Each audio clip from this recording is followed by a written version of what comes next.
ಇನ್ಮೇಲೆ ಈ ಮನೆಗೂ ಅವನಿಗೂ ಯಾವ ಸಂಬಂಧನೂ ಇಲ್ಲ. ಈ ಮನೆಯಾಗ ಏನೇ ನಡೆದ್ರು ಅವನ ಈ ಮನೆಗೆ ಬರ್ಕೊಡ್ದು, ಅವನ ಮುಖ ದರ್ಶನ ಯಾರು ಮಾಡ್ಕೊಡ್ದು.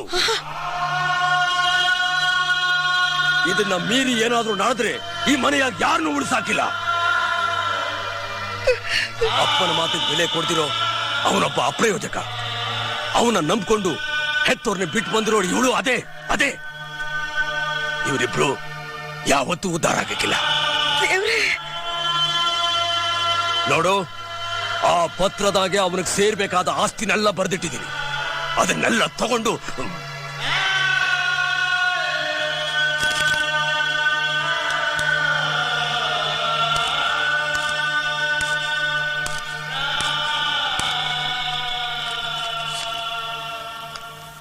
ಬೆಲೆನೇ ಕಟ್ಟೋಕಾಗ್ದಿರೋ ಆಸ್ತಿ ನೀವಿರುವಾಗ